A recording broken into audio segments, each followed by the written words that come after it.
grâce à la région Guadeloupe. La deuxième fois qu'on passe au salon de la culture. Vous êtes où au Guadeloupe? Au Mornalo, on a un atelier à Mornalo. Ah oui, c'est pas la première fois que vous êtes là? Non, c'est la deuxième fois. Voilà, c'est ça. La deuxième fois. C'est des jeunes qui étaient venus me voir, je crois. Et on vous avait invité par... on vous avait invité... Paris aussi. On a Paris avec vous. Oui, mais avant la fois, il n'y a pas quelque part où vous aviez un machin de jeunes, vous aviez mis quelques bouteilles avec... je ne me rappelle pas, effectivement. Ouais, effectivement. Salon de lait.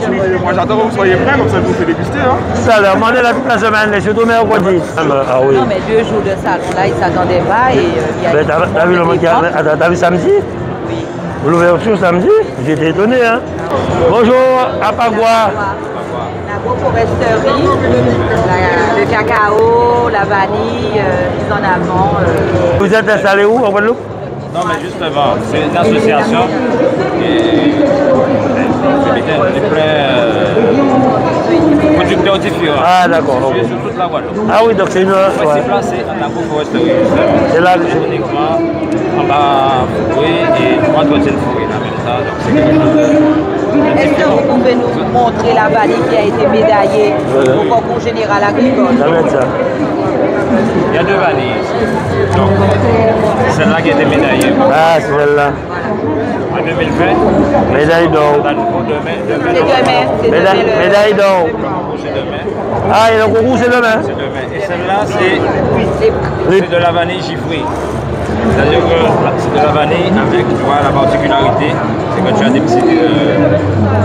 c'est cristallisé. Ouais. Et donc, ça prouve qu'il y a de la qualité dedans, il y a un taux de vanille très important. Et là, c'est moins café. On y a bien vanille à Casamance, là, puis ça, machin m'a pas qui pour faire machin là. Ouais, il a monté tellement haut. Est-ce qu'il a fait plein? Oui, mais à part connaître.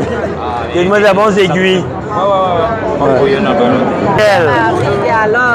Ça va bien?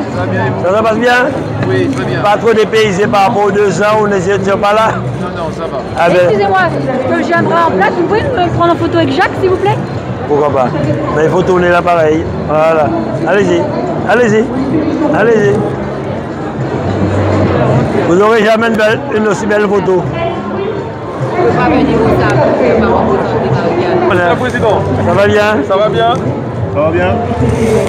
Merci pour tout, pour nos encouragements, merci pour votre soutien. Ah ben, c'est nous, mais c'est aussi grâce à vous qu'on a pu arriver à ce prix à la Saga d'Homme. ah ouais.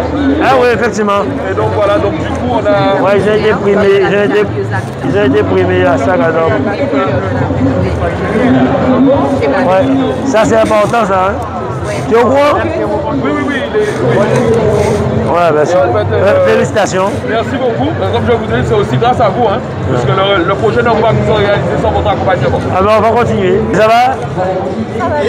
Tu es habillé aujourd'hui? Tu as vu la photo de la dernière fois? C'est elle qui a fait ça.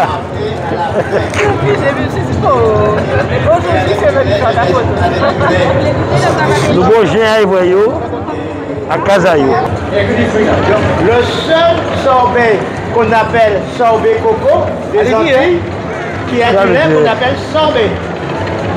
D'accord. C'est une appellation contrôlée. D'accord. C'est pas vraiment bon. Ah oui, tournez un peu. C'est pas vraiment bon. C'est bon. Non. C'est vous, Quand ça fait mal au bras, c'est bon. Ah ben, à part un petit sorbet. Et ça vous rappelle des souvenirs. Ah oui, mais pas souvenir, toujours. Hein. En famille, le week-end, nous faisons effectivement du sorbet. Yo, t'as là, bon. Maman! Évidemment. Oui, ça va. Il n'y a pas au pain, là. Il y a Mario, pas, ouais. Si tu peux.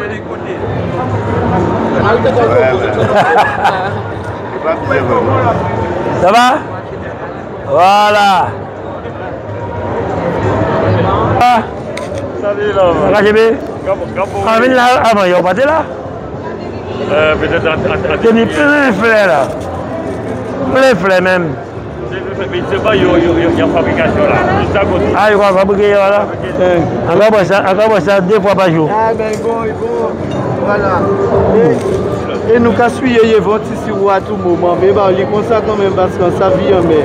Voilà. Et apparemment, Non, c'est du sirop. Sirop de herbes à pic. À base de plantes médicinales. Jette ça pour quand sorti Guadeloupe, tu peux mettre dedans, il n'y a pas de problème. Non, pour ne pas dire, c'est. Donc voilà, la sirotière de la sarde. Sirop, herbes à pic. Voilà. Et c'est fait où ça? À la sarde, à Sainte-Marie, Capester. Ça va bien? Ça va? On est allé samedi, mais il y avait eu 2 personnes là seulement samedi. Ah, je n'étais pas encore arrivé. Ouais, parce que comme le ministre était là, le premier ministre était là, on est venu. Ouais. Bonjour. Bonjour. Bonjour, messieurs, dames. Bonjour, ça va? Bonjour. Ah, ça va toi? Ça va? Tu es assis devant le jambon. Ah ben, ah ben pourquoi? Comme d'habitude. Comme d'habitude, oui. Ah, ah. Bonjour, ça va? Bonjour, ça va? Bonjour. Vous allez bien? Là, on passe saluer. On avait... Ah ben. Ça se passe bien? Oui, ça commence bien. Ah ben. Moi, Jean-Marie me dit... Pas Jean-Marie. Denis me dit que tu étais avec nous, avec Naomi là, à l'instant. Oui, on est passé. Mais j'ai pas vu. Mais j'ai même pas vu Naomi. Elle est repartie. Vous voulez juste un petit... Non, après, c'est juste officiel, un petit... Nous l'avons jusqu'à dimanche, hein. Pas fait du tout beau quitte là quand même. Monsieur le directeur, on ne fait considérer le beau vrai. On ne fait considérer le beau vrai. Alors, allons se mettre là, Voilà. Pardon, et aussi, je peux y aller légèrement par là, ça nous arrangerait. Nous avons le président de notre région, Guadeloupe, quand même. Ah, pas de soucis, Voilà. Qu'est-ce que tu bois? Eh bien, Denis, où tu es? Denis est là. Marcel, viens avec nous. Hein? Bonjour. Le Salon de l'agriculture demi-édition 2022, après une année d'absence, il y a beaucoup de monde évidemment, parce que c'est un salon qui reçoit quand même près de 600 000 visiteurs avec les régions d'outre-mer. Avec moi, Harry Chalus, le président de la région Guadeloupe. Je dois signaler quand même, c'est une chance d'avoir la Guadeloupe, puisque nous devons dire aux téléspectateurs que la Martinique est absente de ce salon. Harry Chalus, l'agriculture pour vous, je le sais, c'est un secteur que vous avez défendu dès tous les mandats que vous avez eus, en particulier en tant que président de la région, et c'est une fierté d'être là cet après-midi, aujourd'hui, à la Porte de Versailles. Oui, vous savez, je suis issu d'une famille d'agriculteurs. Ma grand-mère était agricultrice et ma mère aussi, qui travaille à l'hôpital, a beaucoup fait de l'agriculture. Et depuis mon plus jeune âge, j'ai toujours jardiné. Jusqu'à maintenant, je le fais chez moi. Et c'est un plaisir pour moi de récolter des christophines, des aubergines, des gombos, en fait, tout ce que je plante, des pas possibles, des ignames. Donc après 2 ans quand même, enfin 1 an et demi, 2 ans, on a subi quand même cette crise sanitaire très difficile. C'est tout à fait normal que la région puisse accompagner notre partenaire qui est la Chambre d'agriculture pour que les Guadeloupéens puissent exposer aujourd'hui au salon. Et c'est une fierté pour nous aujourd'hui de voir comment ça se passe, le monde qu'il y a, comment ils sont satisfaits, vraiment satisfaits d'être là.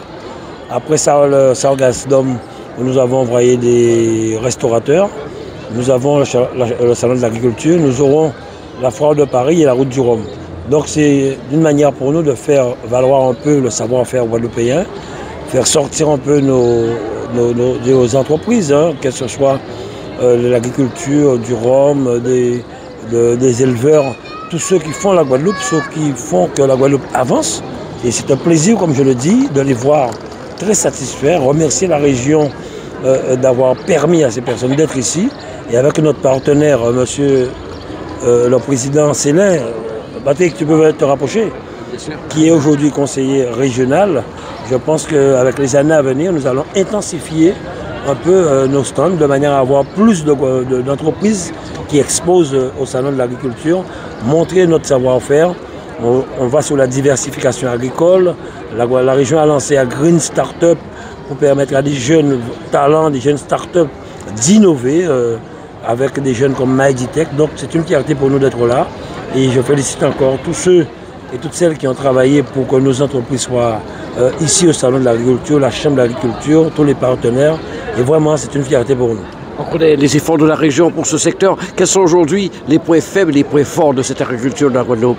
Oui, les points forts, c'est le savoir-faire des agriculteurs, des des éleveurs aussi. Hein. Nos prix faibles, tout le monde le sait, ce sont les intempéries, ce sont les périodes comme aujourd'hui de crise sanitaire. Mais je sais que les hommes qui sont autour de l'agriculture se donnent, nous travaillons ensemble pour pouvoir permettre à notre agriculture d'avancer. J'ai rencontré un rayonneur aujourd'hui qui félicitait le travail que nous faisons en Guadeloupe. Donc c'est à nous de continuer. Je pense que comme tout le monde le dit, c'est l'argent qui manque pour faire plus de choses. Mais nous nous battons quand même pour pouvoir accompagner nos agriculteurs. Nous accompagnons la Chambre d'agriculture qui forme les futurs agriculteurs. Nous espérons que demain, la plupart des communes auront la possibilité de prendre des jeunes en contrat d'apprentissage, des jeunes qui sortent de la Chambre d'agriculture pour permettre à ces jeunes de devenir demain des chefs d'entreprise. Une agriculture suffisante pour satisfaire la population aujourd'hui? On peut dire oui et non, en même temps on peut aller encore plus loin, mais pour cela il faudrait qu'on ait vraiment un suivi, que derrière, qu'il n'y ait pas d'aliments qui rentrent en Guadeloupe comme on le voit avec certains aliments de Costa Rica. Bon, tout cela c'est un gros travail, mais ce n'est pas seulement le président de la Chambre, le président de la région seul que nous pourrons régler, gérer cela. Il faut que tout un chacun puisse discuter, trouver des solutions, permettre à nos agriculteurs d'aller plus loin, permettre à ce que les Guadeloupéens même puissent consommer plus local. Et je pense qu'à ce niveau-là, on pourra aller loin. La diversification que nous avons lancée actuellement, à cause de tout ce que nous subissons aujourd'hui, si on continue à le faire, si les terres sont mises à la disposition des jeunes agriculteurs, je pense qu'on pourra peut-être satisfaire la demande à Guadeloupe. Alors, au niveau des communes, on voit une multitude de marchés, de petits, de moyens marchés qui se développent. Alors on peut parler d'engouement au niveau des locaux pour les légumes de Guadeloupe? On travaille dessus, c'est vrai, on avait au départ lancé un marché d'intérêt régional, mais vu qu'il y a des projets notamment comme l'Agoparc, le programme Lysine Centrale, le comité mis en place a choisi un autre chemin. Bon, on attend voir. Ce qui est important pour nous actuellement, c'est que ces deux gros projets sortent, et aussi la Maropa que nous lançons actuellement du côté de la Chambre d'agriculture et du lycée agricole. Donc nous faisons le nécessaire, nous essayons de mettre les moyens de manière à répondre à une demande importante en Guadeloupe, mais permettre aussi à nos chefs d'entreprise de pouvoir vraiment écouler leurs marchandises, écouler leur travail et pouvoir vivre normalement. Patrick Solet, vous êtes juste à nos côtés. Alors, quel est l'apport de la région pour venir ici à la porte de Versailles? C'est un apport très important, je suppose. Oui, incontestablement. De toute manière, la complicité région-chambre fonctionne plus que jamais. Donc, c'est vrai aujourd'hui que j'ai la double casquette, mais avant même d'être conseiller régional, donc président de chambre d'agriculture, nous avons toujours eu la région à nos côtés. Donc, cette complicité, je disais, fonctionne plus que jamais. Et donc, je crois que le président l'a dit, pour que les choses puissent fonctionner encore plus, il ne faut pas que ces deux entités, il faut aussi le peuple guadeloupéen, la Guadeloupe dans sa globalité. Et je peux dire qu'on avance parce qu'il y a déjà aujourd'hui une prise de conscience, et au vu de ce qu'on venait de dire, donc l'ensemble des marchés des communes depuis 2009. Donc nous continuons, nous progressons. Je crois que ce qu'il nous faut un petit peu plus, c'est un petit peu plus de nationalisme dans nos démarches, de nous aimer d'abord, d'aimer ce que nous faisons. C'est vrai que nous devons faire aussi, nous, la part des choses producteurs, nous devons pouvoir produire d'une manière beaucoup plus moderne avec des techniques et des méthodes culturelles plus avantageuses pour nous permettre tout simplement de baisser nos coûts de production et d'être plus à portée, que nos produits soient plus à portée du panier de la ménagère. Parce que nous avons aussi une population qui est à 70%, 80% de ceux qui travaillent sont au niveau du SMIC, donc le pouvoir d'achat est très faible, nous le savons. Nous devons pouvoir combiner tous ces éléments-là pour que nos ménagères, en tout cas, puissent remplir leur panier de nos produits, de nos fruits et pouvoir avoir une alimentation saine en même temps. Nous sommes sur l'ensemble des programmes alimentaires territoriaux avec les communes, avec les communautés d'agglomération. Je crois que je suis aujourd'hui un président de chambre qui a confiance dans l'avenir, qui est serein un petit peu pour l'avenir, parce que, comme je vous disais, cette prise de conscience, on l'observe aujourd'hui manifestement, et tous les politiques, tous les hommes responsables et les femmes responsables de ce pays, nous voulons converger dans le même sens. Et je crois que c'est la clé de la réussite. Globalement, selon les filières, quel est le revenu moyen d'un agriculteur aujourd'hui en Guadeloupe?